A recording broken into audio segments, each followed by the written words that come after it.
Hi friends, இன்றைக்கி என்ன சமைக்க போகிறோன்னா மஷ்ரூம் பிரியாணி கூடவே பேபிகார்ன் 65 பண்ணலாம்.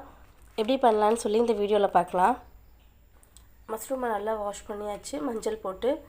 கூடவே கார்னையும் நல்லா வாஷ் பண்ணிட்டேன். பேபிகார்னும் பிரியாணி பண்ணுறதுக்கு பாஸ்மதி ரைஸும் நான் ஊற வச்சுட்டேன். இன்றைக்கி நான் சின்ன டம்ளரில் 3 கிளாஸ் எடுத்திருக்கேன். ஓகே, இப்போ இதை நம்ம கட் பண்ணிடலாம். மஷ்ரூமை இந்த மாதிரி கட் பண்ணி வச்சுக்கோங்க. பேபிகார்னையும் நல்லா கட் பண்ணி எடுத்தாச்சு. இதில் மசாலா சேர்த்துடலாம். 65 மசாலா, பெப்பர், சால்ட்டு, அப்புறம் கொஞ்சமாக இஞ்சி பூண்டு பேஸ்ட்டு, அரிசி மாவு கொஞ்சமாக, அப்புறம் கார்ன்ஃப்ளவர் கொஞ்சமாக, ஃபைனலாக தயிர் ஆட் பண்ணிக்கலாம். இதை நல்லா மிக்ஸ் பண்ணி எடுத்துக்கலாம். இப்போ நல்லா இதை எல்லா பக்கமும் மசாலா போடுற மாதிரி வச்சாச்சு. இதுக்கு ஒரு 15 மினிட்ஸ் அப்படியே விட்டுடலாம். நான் இன்றைக்கி சின்ன வெங்காயம் தான் எடுத்திருக்கேன். அதை நீளமாக கட் பண்ணி வச்சுக்கிட்டேன். அது மாதிரி ஆனியன் கூட டொமேட்டோ 2 டொமேட்டோ எடுத்திருக்கேன், மீடியம் சைஸ். அதையும் நான் நீல வாக்கில் கட் பண்ணி வச்சுட்டேன். இப்போ நம்ம பண்ண ஆரம்பிச்சிடலாம். குக்கர் காஞ்ச உடனே அதில் 2 டீஸ்பூன் நெய் விட்டுடலாம்.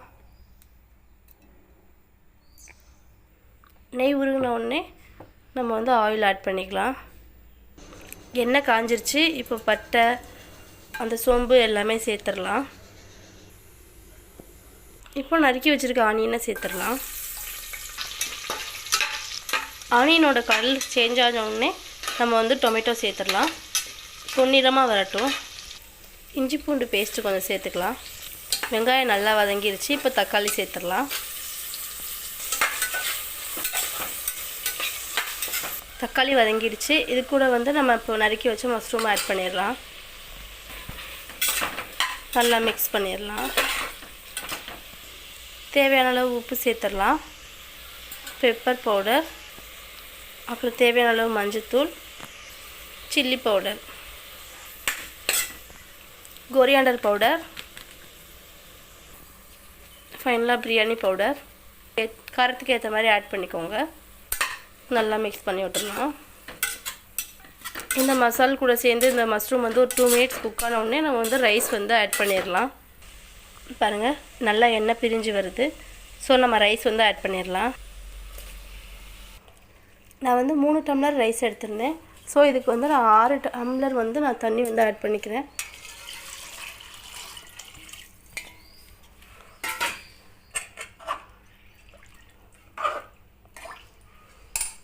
உப்பு மட்டும் டேஸ்ட்டு பார்த்துட்டு கொஞ்சம் கொத்தமல்லி புதினா தலையை போட்டு நம்ம இதை க்ளோஸ் பண்ணிடலாம். விசில் போட்டுடலாம். அவ்வளோதான், இதை க்ளோஸ் பண்ணிடலாம். இப்போது க்ளோஸ் பண்ணியாச்சு. இது 3 விசில் வந்தோடனே நம்ம ஆஃப் பண்ணிடலாம். பேபிகார்ன் 65 நம்ம இப்போ பொரிச்சிடலாம். இது நல்லா இப்போ ஊறிடுச்சு. எண்ணெய் காஞ்சிருச்சு. நம்ம வெளில பொரிக்க ஆரம்பிச்சிடலாம்.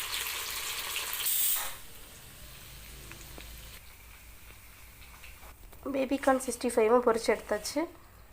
பார்க்கவே நல்லாயிருக்கு. பிரியாணி ரெடி ஆகிடுச்சு. இப்போ ஓப்பன் பண்ணி பார்த்துடலாம்.